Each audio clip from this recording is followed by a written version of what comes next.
Hi there, friend. My name is John Werner. I used to be a part of the largest cult in the United States. After studying the Bible, Christian history, and ministry, I set my sights on confronting the problematic nature of white evangelicalism in the United States. In 2019, I published my first book as a first step in addressing the subtle issues of this complex system. This podcast will continue that work under the same title. Welcome to The Cult of Christianity.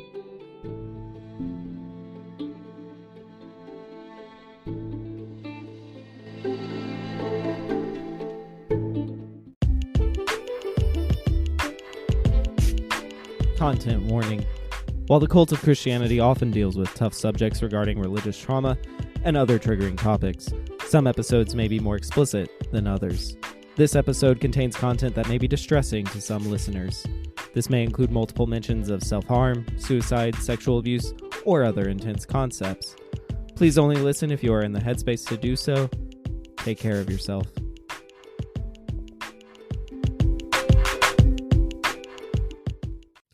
On today's show, I have one of my favorite friends, highly ranked, highly recommend. She's visiting from Seattle, and so we're doing a little in-studio episode and then running to the airport right after this. So that'll be fun. Callie, welcome to the show. Thank you, John. Thanks for having me. Yeah, I'm very excited to do this. The first question that I ask almost every guest is, how did you relate to Christianity the first 18 years of your life? 18 years, very, very involved. So I grew up in a Christian household. Our faith was very predominant in everything that we did. We were foster parents. Our whole life was built around service. I just didn't know any different as I got older. Church was a very safe place for me to go. Our home was chaotic, and the idea of God and church and safety and community and this perfect Heavenly Father was something that I took a lot of joy in. I was a small group leader. My best friends were the worship team, looking at someone similar right now. So it was a good 18 years involved in that. I think I didn't really know any different, and it was safe. Gotcha. I mean, in some sense, that's like a good thing to have, that sense of safety, especially when you're growing up. How would you say you view spirituality now? Spirituality, I feel positively about. Organized religion, a little less. I believe that the soul is a complex thing. And so when I think of spirituality, I don't tie that to religion. So is it completely, because I feel similar. Mm-hmm. But I know for me, there was definitely when I first left Christianity, so to speak, there was kind of like a version of spirituality I had that was very related to Christianity. It was still kind of Jesus-y, for lack of a better way to put it. I was still kind of holding on to the principles I had learned. Mm-hmm. But now when I view spirituality, it's very devoid of any religious, I'm sure it still influences me, but I don't put it in the same categories. Would you say it's similar for you, where you have different categories? Do you keep any of those Christian categories? Or? I absolutely keep a lot of Christian categories. A big part of what I do in the death industry is supporting people in their religious beliefs. And so the study of religion has been a huge part of my education. And I do believe in just about every religion, there's something that you can glean and apply to your life in the way that you need to. I kind of have a collage, if you will, of religious beliefs. I take whatever goodness I can and apply that to my life. And I think Christianity, there are fewer concepts that I find to be positive or healthy, but I do believe in goodness and in loving people, and at least that version of the message of Jesus. Fair enough. So you alluded to this. So you're in the death business. You've kind of worn you've worn several different hats in the field. You've done a lot of different things. So what made you not only want to, but succeed in becoming, funeral director, embalmer? I don't even know the complete list of things you've done. Restorative artist. Yes, all those Yes. fun things. Yes. So what made you want to be around funerals and death? Like, what went through your head there? It is shocking. I mean, honestly, I was the sensitive kid that when I'd be driving home and see a funeral procession, my heart would break and I would cry for this family that I didn't even know. So the fact that I had the audacity to step into this field when I cry seeing funeral processions is something else. I believe that we should enjoy our work. We spend so much of our adult lives in our occupations. And if I'm going to give 40 hours of my life a week to something, it's going to fucking matter. And I just adore people, every element of it. I adore the human body and anatomy, which I get to explore as an embalmer. I enjoy psychology. And there's just something so alluring about people in that raw state. They don't have time for bullshit. They're just there and vulnerable and beautiful. And I get to support them in a time that people want to shy away from them. And I just love it. It's fulfilling. That's interesting. What do you remember what age you were when you started thinking like this is something I could do? Or... I never thought about it. Really? I never thought about it. No, I got married at 20, had a child, thought as a sweet little conservative Christian girl that my husband would provide and I'd be at home with the babies. And that was not how things shook out. And choosing a career path was something that I had to think very intentionally on. And it was actually my stepdad. He read some article in a magazine about funeral directors. And he said, these qualities, it just screamed you. And at first I was completely off put. I was like, was that an insult? I forgot that's something that people even do. I had dealt a lot with grief and loss, but not death at that point in my life. But the more I studied it, the more I looked at what it really meant, the more pulled into it I was. And I just kind of took that impulsive leap, bought a house, and it just happened to be like 15 minutes from one of the only mortuary schools in the Southeast. So things just kind of lined up weirdly for it.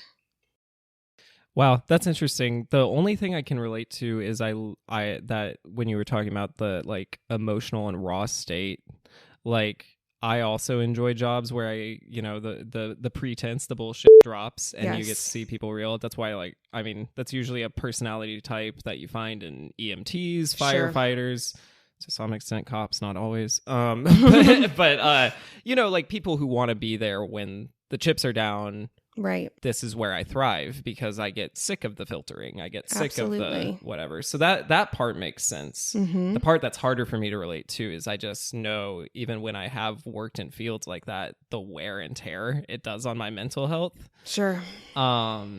So were you ever worried about that? Do you still worry about that? Like, what was your relationship as far as like knowing you were going into this field? Mm-hmm. Knowing it would do something to your mental health. Right. Like, what was kind of your thought process in that regard? I struggled with mental illness.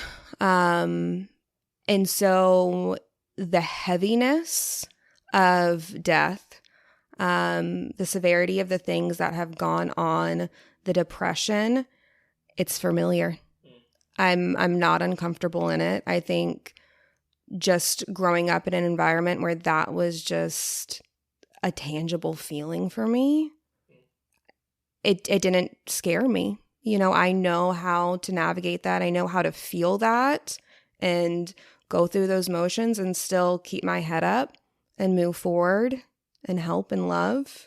So it didn't intimidate me. Yes, it takes intentionality and an emotional awareness to make sure that I'm okay. And some days I'm absolutely not. But that's being human. And that's any of our jobs, really. Some days we're just not.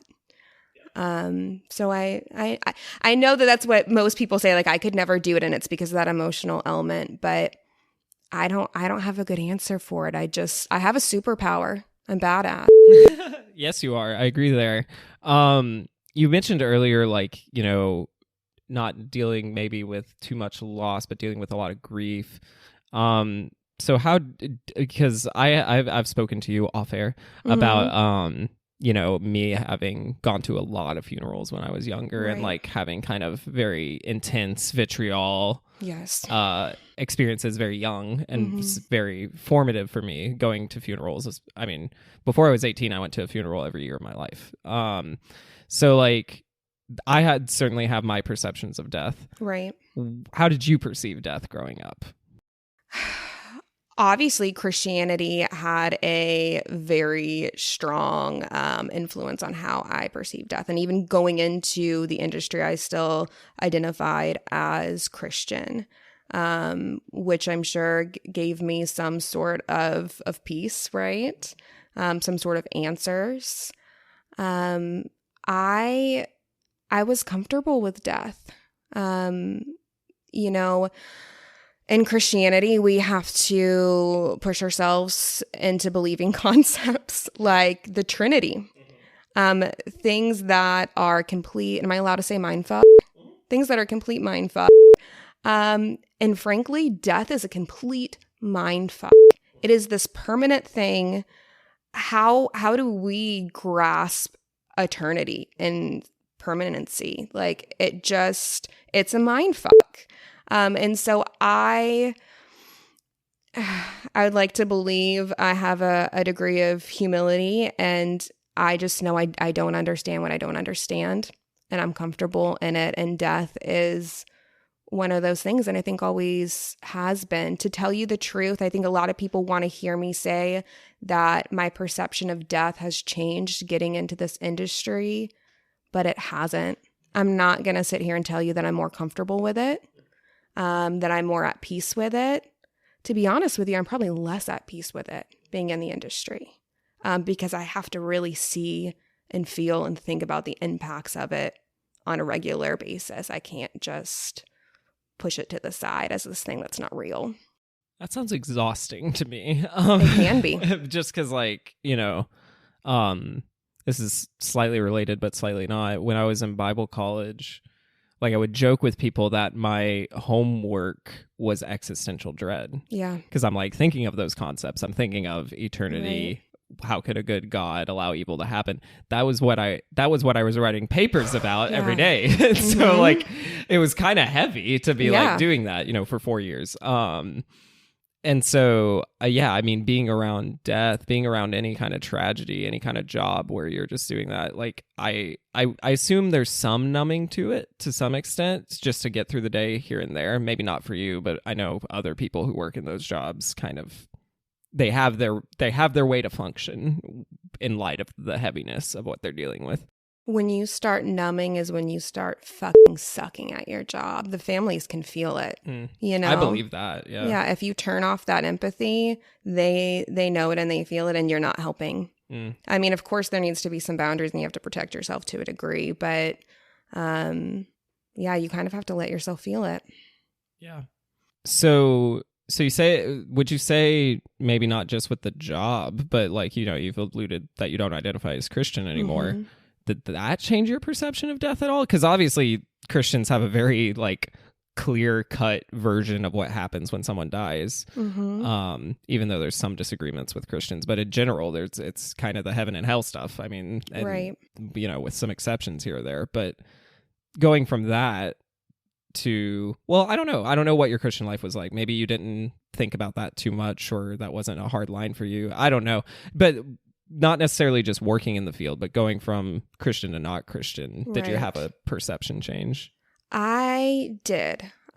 So my brand of Christianity in my youth was, I made a comment about like making a distinction between religion and spirituality. I was very spiritual. Like I had an emotional connection to God and to creation and the earth and to people.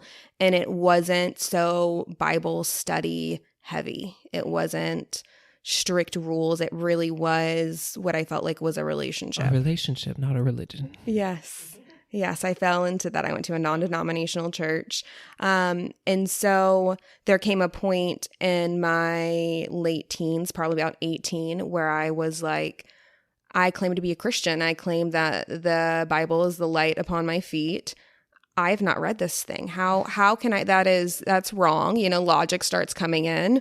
And so I started studying the Bible, and that is when I really started falling away from Christianity, and started seeing how flawed it was. And I kind of left it there. I left it there for years. I think it scared me that I started having legitimate doubts about something that I was raised in, and I put it down for a bit. I didn't process it. But in terms of my job and getting into this industry, how that's influenced it is my funeral home is a little bit different than the average. The county that I work for does not have a morgue. So we have a contract with the coroner's office, and we do their pickups, and we do the housing of those cases, and we pull toxicology on them and take them for autopsy. And so that means that I'm going out to see the worst of the worst. I'm seeing the murders, the suicides, the child deaths, the overdoses, all of the ugly, the decomps, the things that are really hard to see. It's not these old people in hospital beds. And yes, seeing that of this loving God, and the Christian argument is, well, free will, the devil, whatever. But he knew and set that up. He set that in motion. And the fact of the matter is, if this jealous God is what's real, because it could be, I could be wrong. Who the hell am I to say what's real or not real? If this jealous God is real, who sets up all this stuff and allows evil and created the quote unquote devil, or whatever you want to coin that as, I don't want to believe in that. I don't want to follow him. He doesn't sound like a good guy. Yeah, I've said the same thing. I'm like, if I turn out to be wrong, I'm just glad I'm not worshiping the guy. Yeah, sure. Yeah. Like, that's kind of just where I've left it.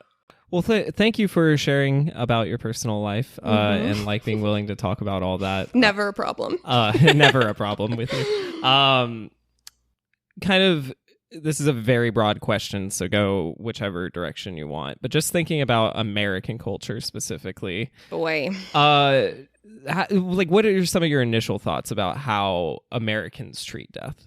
We are so separated from it. This nuclear family that we have in America has just pulled us away.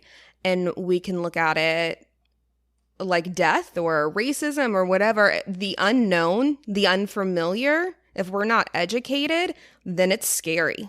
If we don't have facts and we don't know what is going on about a topic, we're going to be fearful of it. That's human nature, no matter what this topic is. And in our relation to death, we're away from it. We have all of these things. We have nursing homes and hospitals, and we have these things that we put dying people away from our view. They're not home with us. We're not often taking care of them. That's not what's normal, right? So we have a huge separation. And so there's an unknown and an unfamiliar territory there for us, and it's scary. So that's a huge thing for American culture and how we perceive death. We don't know what to do. We have these customs and traditions of funerals and burials and all these things that we're supposed to do without giving thought to it. It's just how you respond to death. But it's heartbreaking. There needs to be more education and understanding of death and looking into it and less fear. But my industry specifically does not help because we beautify death. We have these boxes that we put things away in, and these flowers and these pretty funeral homes and lights and candles. And we aid in that in a lot of ways. My industry is not promoting health and death acceptance. Well, there's like capitalist incentives in your industry, right? Like, I don't think it's all necessarily people like rubbing their hands together, like, let's, get as much out of these people as we can. Some people are like that, but just like financially speaking, like, because everything here is a business, like that includes funerals that have like certain incentives to do it a certain way. There is a very large misconception from the outside that my industry is lucrative, that I make a lot of money. I do not. Yeah, I mean, I'm sure there are misconceptions, and also there's like a lot of grieving people looking for a target, and so that's probably also some of it. It is grossly expensive. It's disgusting how much money these things cost, but we are not pocketing as much as people think. It is not, if you're looking to make a lot of money, even becoming a funeral home owner, I would not put that on your list. Well, I mean, again, it's kind of gross to talk about it this way, but I would assume profit margins are pretty thin. Mm-hmm. I would assume the best part about it is just the security of it. Like, people are always going to die, but like other than that, it's not, I don't know. I could see it probably is very dependent on where you are in the country and absolutely. What the culture is around the funeral home, what the laws are state to state. We've talked about how those off air about how different states are. Yeah. But yeah.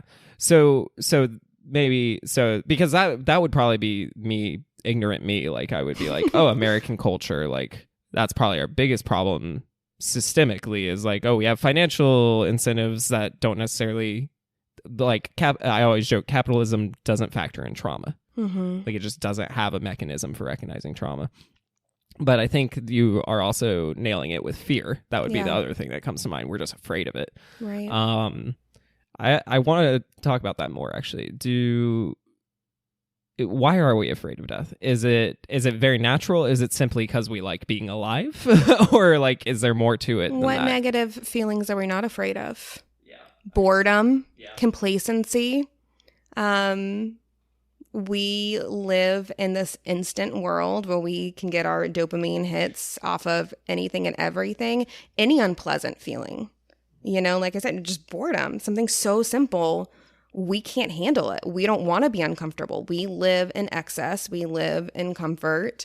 And we don't want to process anything else. Death is just another element in that. Grief is another element in that. It's not fun.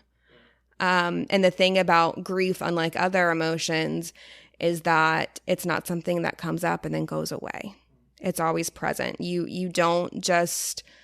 It's not like I feel happy and then I don't feel happy. Grief is always there. It's always going to be a part of your story and your journey, and you have to learn how to incorporate it into your life now. It doesn't go away. It's important to bring up the concept of grief because in some sense it's sort of synonymous with the idea of death. Like, I think of death, I think of grief. Right. And people obviously grieve in very different ways. Everyone grieves differently. Have you seen any patterns or similarities in the way people grieve, or is it really just all over the place? Like, is there can you predict at all? Just because, I mean, you've talked to a lot of grieving people. Sure. I will say that, yes, you can see some patterns. I cannot predict all the little weird, quirky details of how someone's going to grieve. Like a common thing is taking on attributes of the person who's deceased. I can't predict if someone's going to do that or not when I'm sitting with them and I'm working with them. But I see people where they're angry or they're sad or they're focused on their lists and calling all these people, closing out the bank accounts. That's what they're doing to distract themselves. And that's the bulk of what I see is people just initially hit in the gut with this. And what can I do to distract myself? What other feeling can I do? What other task can I focus on? And unfortunately, with what I do, I have to kind of enable that because coming and sitting at the funeral home and making these arrangements, It's another task on their list, I don't grieve well. I just me personally, like I said, I've had a lot of death in my life, and one thing I've noticed is they always talk about the 5 stages, right? Which isn't it. They're not. It's not. They're linear. bullshit. Oh, really? They're bullshit. The 5 stages are bullshit. Say more.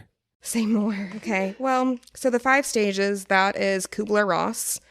That is anticipatory grief is how that was originated. She did a lot of studies with like palliative care and hospice and people who were dying, not after death. It is way more complex than the 5 stages. You may never experience all 5 emotions. You're not going to experience them in any linear way. Your anger may be shame. More than likely is going to be guilt. I find that no matter what the situation is, if someone's passing, you're going to have a degree of guilt. It doesn't matter what you did. It doesn't matter what your relationship was to that person. You're going to feel guilty about something. It's debunked. I mean, you can do some research on it. I don't know why they keep teaching it in Psych 101. Probably because there's really not that many studies on it. She was kind of a pioneer of looking into this, but it's bullshit. I believe it. I mean, I understand, people like categories. And, yes, and we the do. And the 5 stages gives you some language. Yes. But you're right. It can be misattributed.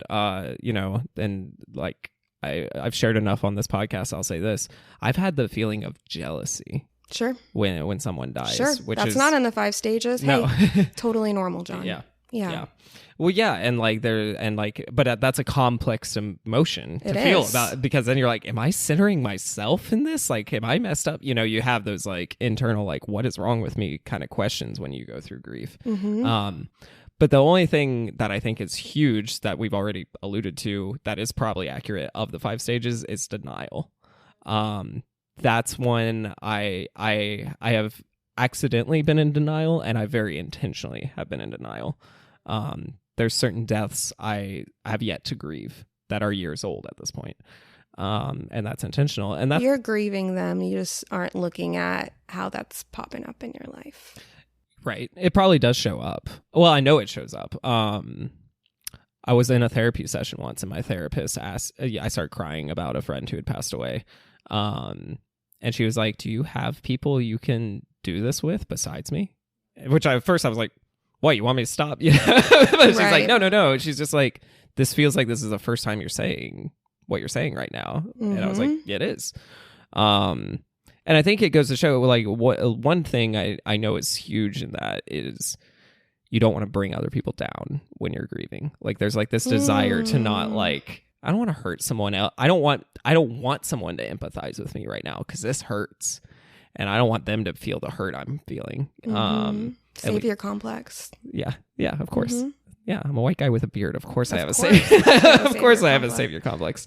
I was just curious. Yeah, that sounds right. That, like, you can't predict the weird things, but you can. That does make sense. That almost sounds like denial. The, like, well, what can I do to distract myself? If you want a box, like if you want your own 5 stages, the only box is that anything that you feel is okay and it's normal. There's no such thing as unusual. There's no such thing as wrong. Whatever feelings you're feeling, sit with it. That's what's normal. That's what's okay. There's no right or wrong. I mean, unless, of course, you're harming yourselves or others. But with the exception, weird things happen. Yeah. Weird things happen. And I don't want to dismiss the idea of understanding, like, when children are grieving, there's regression. I think it's really important for parents to know if a child loses someone, your 12-year-old might start wetting the bed. And it's okay to know that that's so normal. That's completely normal. And so there's some goodness in educating yourself, but think critically and just know that whatever you feel is normal. If you feel jealous, you're fucking jealous. Okay. That's okay. Yeah, it's a bit. Yeah. Well, and it's just, there's the guilt I definitely relate to too. Yeah. I've had that. We all feel it. And I understand what you're saying of not wanting to burden people with that. So my 15-year-old sister died. I have a lot of siblings. I have parents. I know that I was on a different grief journey than them. And there were times where they seemingly were okay, but I was hurting and I was afraid to go to my sisters or my mom because they are on their own process with it. It's not like coming to you where it's, you know, you didn't know my sister, you weren't close, you know, like it's different, it's safe, but I'm bringing up emotions with them. And that's an awful thing to have to navigate. Yeah. But we can't make excuses for ourselves. It's cheesy as hell that talking about it diffuses it, but it does. If you can talk about it, you're processing it, and you would be amazed at how far that gets you. Yeah, and I think that's so valuable when you just like that encouragement to not try to fit on a grid or like try to go through the 5 stages in order or anything. And in my opinion, if I believe you that it's debunked because it's never really sat right with me. But I do think those 5 things can absolutely be there. Like, sure, absolutely. Especially bargaining's another one that comes to mind. I understand. I'll allow myself to grieve this much, but not this much. Those kind of things. Yes. But the acceptance is the biggest bullshit one, in my opinion. Because I'm like, I don't know what accepting a death looks like because I've never done it in my life. You don't know what accepting a death looks like? I really don't. What's your best guess? This is a fun game. I don't know. Like this sounds cheesy. In my head, I'm like maybe smiling when you remember them instead of getting upset. That's beautiful. Yeah. But I've never gotten there personally. So I don't know. Why I think that's so valuable, especially in a Christian context like you and I grew up in, is there are very many tropes and very many like ways that I think it's more implicit than explicit most of the time, but there's ways I think you're subtly told you have to grieve when you're a Christian. They're in a better place now. Or don't ever say that to anyone. It's horrible. Don't ever say that. If that's how you feel and that's what you believe for yourself, then assure yourself of that. But do not ever say that to another person thinking that's going to bring them comfort. Like it's fucked up. Well, and churches do that though. Like they do. Yeah, and they also do like when a non-Christian dies. So like there's this everyone thinks, oh, well, that means they're in hell. That's so sad. Yeah, you have like this weird like complex where they're like, just like, I mean, I went to Christian funerals before I was 18 where it was like a non-Christian who died and they would use it as like an evangelistic tool. Like they would be it's always an evangelistic tool. Yeah. I mean, if you go to a Christian service, we were just talking about this the other day with our friend that passed. Like, they don't know them in most cases, or even if they do, you're going to a church service. They will say little to none about the person that has passed. Well, and they do that with weddings too, which is what I find so interesting. Like, it's not. I mean, it is very, in my opinion, predatory and awful, and like very harmful to a very vulnerable crowd. But it's just, I don't think they have mechanisms for doing anything else but. Like, especially, evangelical Christianity, like that's what it is. Catholics do it a little different, it's still not great, but it's like, it is much less about let's try to save people or make this like a overwhelmingly positive thing. We have a heavy Catholic community where I am. And so I go to a lot of Catholic services. Honestly, they're interesting because I do very little funeral directing because the church kind of takes over. They have so many automatic things they do. I'm there as a backup. Yeah. Right. I'm not putting the pall on. I'm making sure they orient the feet right because, they're not a holy person, so they can't approach the cross in a certain way. I know, it sounds so silly. It's very silly, but I will say this. If someone is religious, no matter what it is, if it's bringing you comfort and that's your reality is what is important. And I understand there's harm in some of the religions, Christianity certainly being one, but if you really and truly believe in Jesus and in heaven or whatever it may be, and that's bringing you comfort through this process, it's okay to lean on that. You don't have to fight other people. You don't have to, or if it's not, even if it's not Christianity and that's what all your friends and family are doing, whatever it is, like, you just have to be true to your own heart. Just you personally, and you don't have to answer this, but I'm curious. Do you have any thoughts about the afterlife? Oh boy. My thoughts is that my brain is itty fucking bitty. And I will never know. And there are times where I'm uncomfortable in that, but most of the time that's okay. No, I don't identify with any one religion. I do not believe in the Bible, but I am fully, and I don't believe in ghosts. I don't believe in ghosts.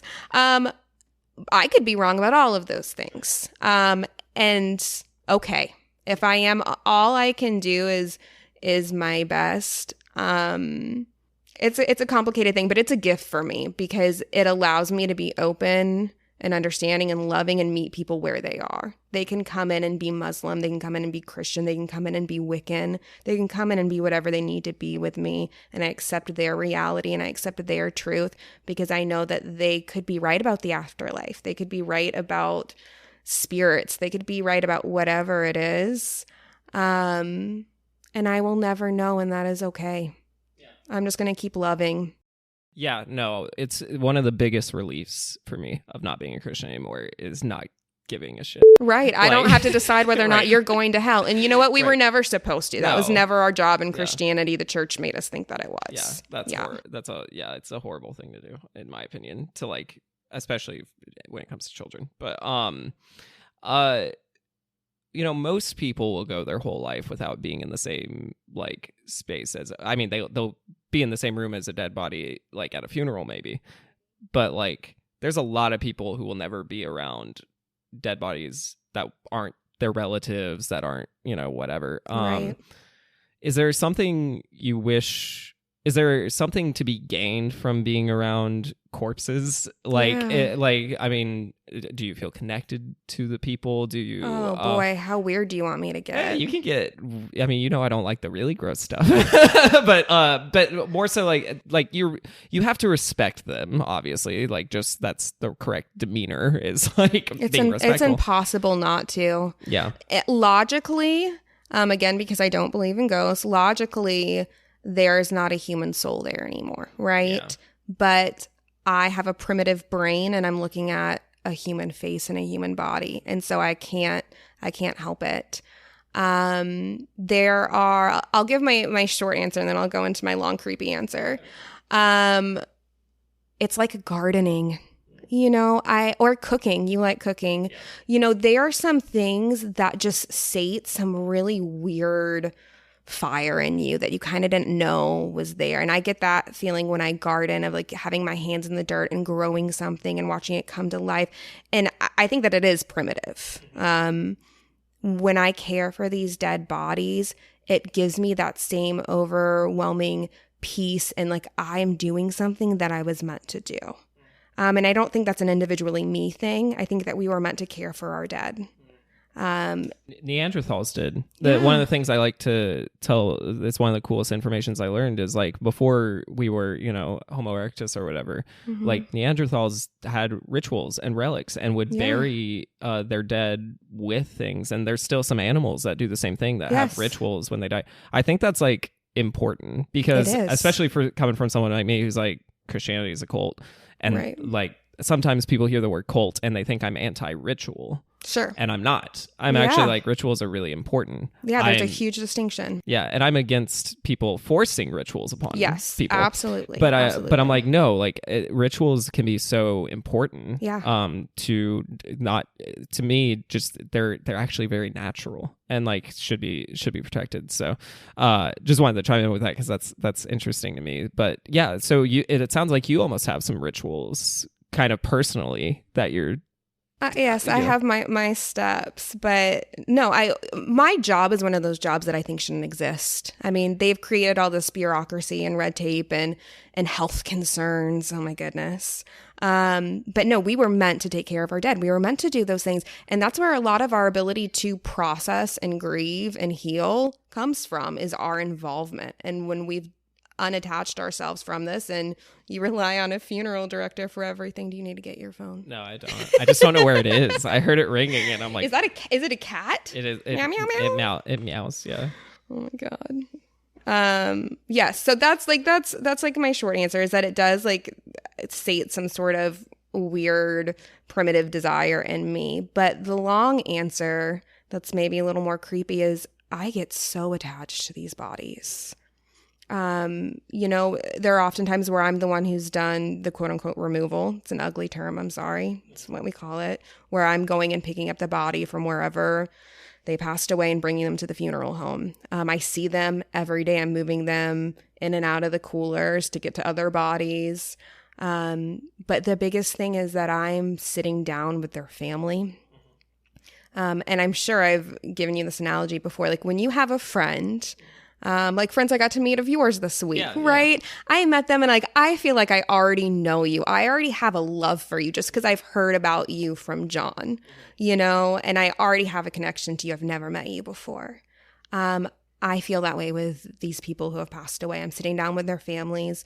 What I do is encourage my families to talk about that person. I ask questions about who they were. I help them process it. And I'm learning to love who this individual was. And so now when I see their face that looked identical to their brother or their dad, my heart feels something. And then in doing the preparations, if I'm embalming or doing an autopsy repair or even just cosmetics or dressing them, when you give care to a child, to an animal, you get attached. Yeah, I get attached when I'm giving care to this body, and now I know who they are. I mean, there are times where honestly, on the day of burial, I put them in their casket, and I'm kind of sad to get them in the hearse and shut that door, because I'm like, this is it. You've been here with me for 2 weeks. We've spent hours in the prep room together listening to music, and one of my colleagues doesn't think that my connection is necessarily normal. He doesn't feel that way. This isn't every funeral director. He says that my connection with these bodies is beautiful. It is unique. I think it's kind of a woman thing. It could be. I think it's a woman thing. Just that nurturing thing that we just have in us. Before, I want to dig in more to like why I think, in light of everything you said, Christianity can be so toxic. But before I do, just more generally, what should we be teaching kids about death? Because I feel like that is like where rubber meets the road and we freeze and we don't know what the hell to say with children. Yeah, because like, I won't share the full story, but I told you the first time I heard about death, I was 3. Yes, and it kind of messed with me, and then it didn't get better. Right, and so kids have this, and like I've had to talk to kids about death. I don't know if you know this, but like weeks ago, there was like a guy who almost died on a football field in the NFL. And then I had to coach that same week. And so like I had to like talk to my kids about, and I told them, it was scary. Yeah. I actually talked to like a child's therapist before on how I should talk to my kids. Good for you. I love like, that. I knew they would have watched it, at least a good handful, and half of them did. And the half that didn't watch it heard about it. Sure. So I just wanted to talk them through that, like, hey, adults were scared. Yeah. And like, that's most of what I emphasized. But yeah, just about death in general, I was also like, my kids are like 10, 11. So like, they're more there, but even younger than that, like how do you talk to kids about death? First of all, don't ever compare death to sleep. Don't ever do that. Everyone wants to do that. Please don't do that. You're going to give a child a fear of sleep, which is the last thing they need when they're grieving. And you're setting up a very unreal idea of death. And that is not going to serve them in their life. I mean, that's going to be something they're going to have to unlearn. You're making it okay for them to be unattached. There is not an easy right answer to how to talk to children about death, because the reality is it depends on the age group that you're looking at. Because cognitively, until they are like the boys your age, closer to 10, they cannot comprehend what death is. the finality of that, their brains literally cannot grasp that. It's not possible. And so understanding, of course, there's always exceptions to the rule, but understanding the age group of who you're talking to and cognitively where their development is and what they can understand is crucial. And then breaking down, okay, of that age group, what is expected. The thing is don't lie to a kid. Never lie to a kid. Tell them whatever your truth is. If you're a Christian and you want to say they're in heaven, you can say, I believe they're in heaven. If you don't, whatever you believe, just be true to yourself and how you feel. Allow kids to be involved. Don't make a decision of what is okay or not okay for a kid. Let them decide. Communicate with them and let them tell you what they're comfortable with. Even children, we are unique. We have different psyches. For some people, going to an open casket is the worst thing and traumatizes them for life. For other people, it brings them all the closure they needed. It can be the same funeral. Well, and I'll even add to that. I've been to funerals and also viewings where the open casket was very good for my closure, and I've been to it where it wrecked me. Yeah.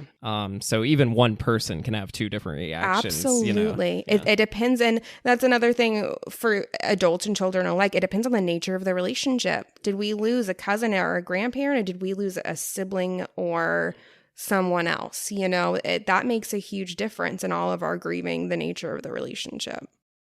Thank you so much. I've already feel like I've learned a lot, and I'm still really bad. I hope you better mean that. Yeah, I do mean that. It doesn't mean I'll apply it, but I've learned. We'll work on that later. Let's talk about the cult. Okay. So many atheists and the like have claimed that the only reason religion exists is that humans fear death so much, so they had to make up this hope of an afterlife. I don't think that's true. I don't either. I think that's really reductive, and it's much more complicated than that. But is there any truth to that? The fact that we're so afraid of death and dying that religion can seem more appealing? I will say that the only appealing thing about religion, and Christianity specifically around death, is the concept of maybe we'll see them again. Yeah. Being able to hold on to some bit of maybe we'll see them again.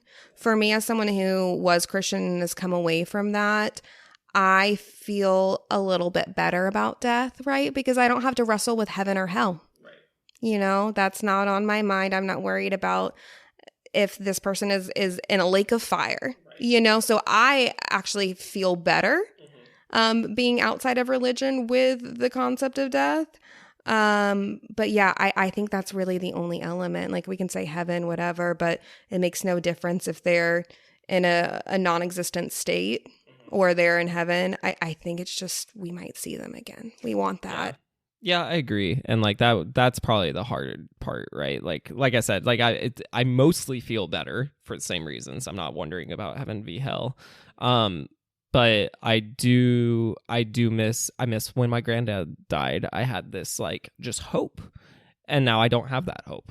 I can pretend to, but it's not legit. I don't believe it, and that's fine for me. And I can process through that. But I would hate for someone to stay in a cult for that hope, because I just don't think that's healthy. If that's what's keeping you around, live your life now. Right. That's kind of how I feel about it. And there's other ways that you can see your grandpa. He passed down a light that was in his soul to your family. He also and passed to you. Down faces. And faces. Faces. You know how much I look like my dad. Yes. Granddad George, you look the same way. Right. Yeah. There are things that you do that your father does where you're seeing your grandpa. Right. That's your grandpa through and through. Well, and as my dad ages, it's weird. I'm oh, that's granddad. That's strange.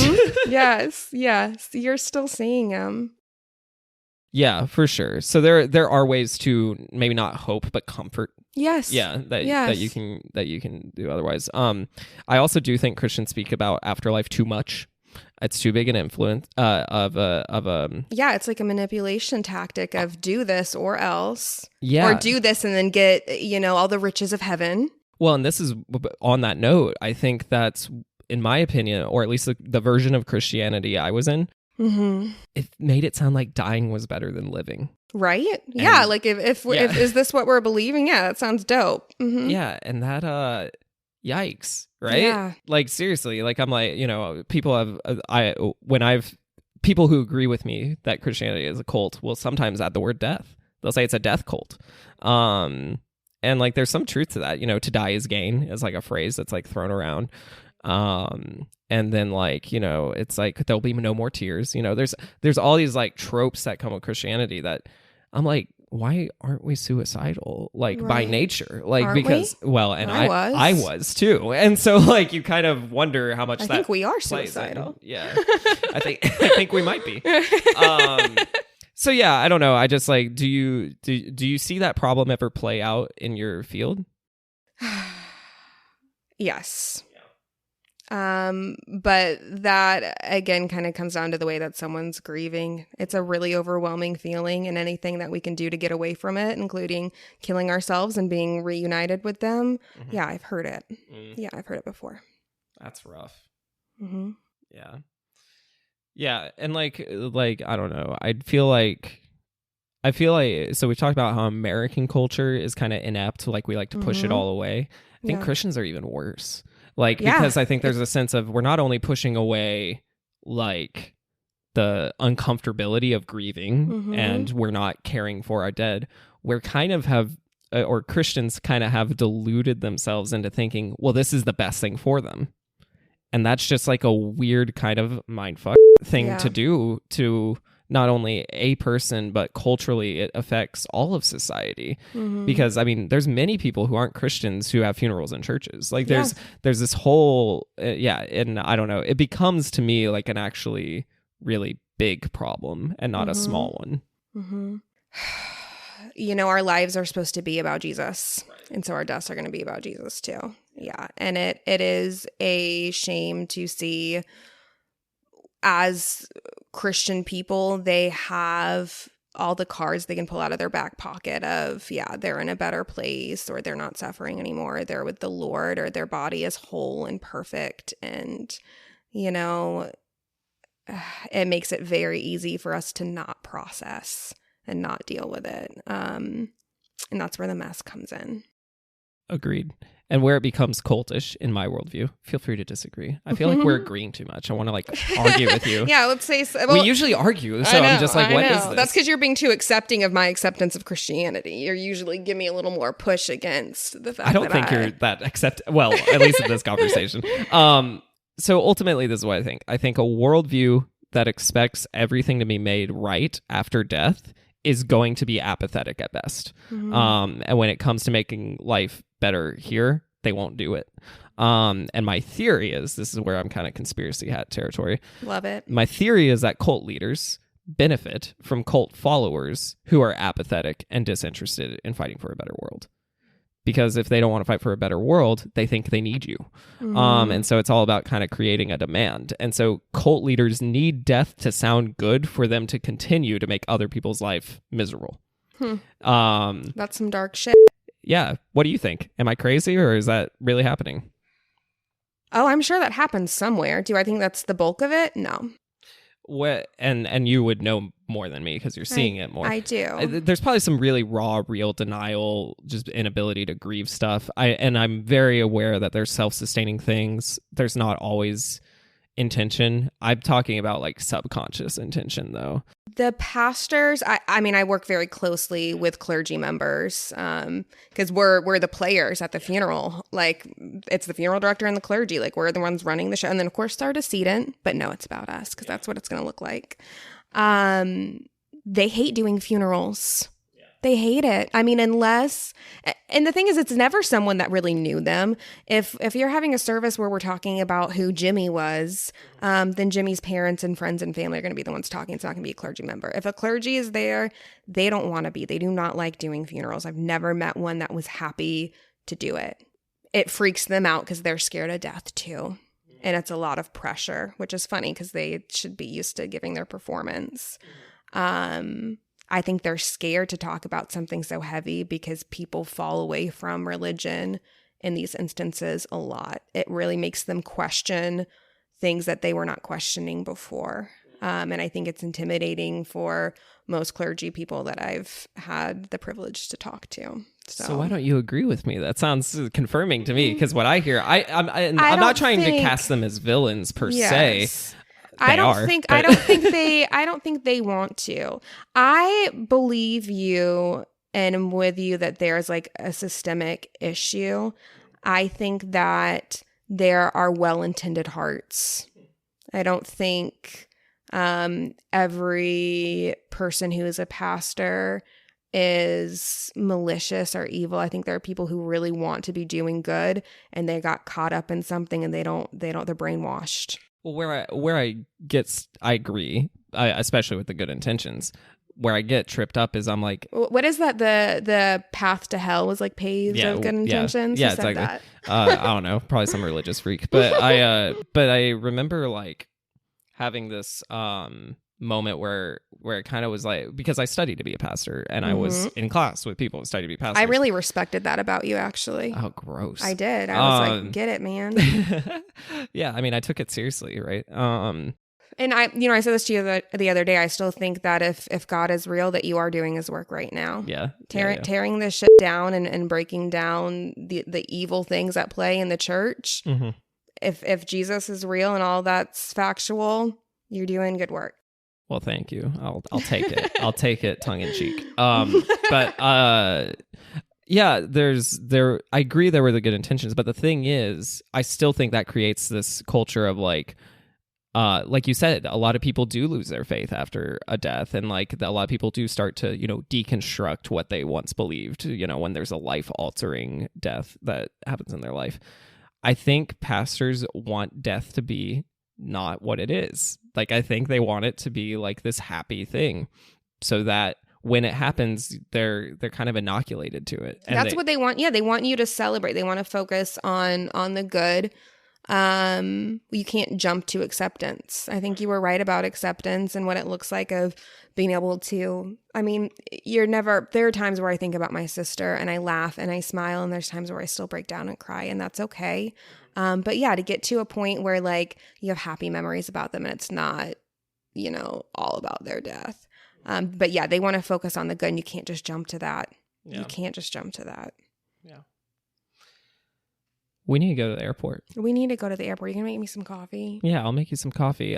Before I get out of here, is there anything you want to promote? Any resources? Anything about you, or things that you've learned, or last words? Whatever you want. Last words I have to say is death is scary. It's scary for me. It's scary for everyone. And if someone tells you that it's not, they're lying to you. It is too big of a thing to carry on your own. And like your therapist kind of said to you, John, you need to have people to talk to. You need to have safe people. There are people who are going through a very similar situation. Your journey is your own, and it's unique, and you'll feel something different than everyone around you. But get love, get support. Do not fall into yourself. Know that there are people out there who feel what you feel and are loving you. And you can't carry this weight on your own. It's too big. Yeah, you hear that, audience? Get a cool funeral director. And also, yeah, I would also reiterate, just know this is something we all deal with in our own way, and you're not crazy for whatever feelings you're feeling about death. Right. You're human, and you're exploring it. So, Callie, thanks for coming on. This was so fun. Can we hug now? Yeah, we can. Let's hug. Let's turn this off and hug and have some coffee. All right, sounds like a plan. To the airport. Love that. Death metal. Thank you, listener, for stopping by. I'll talk to you all soon.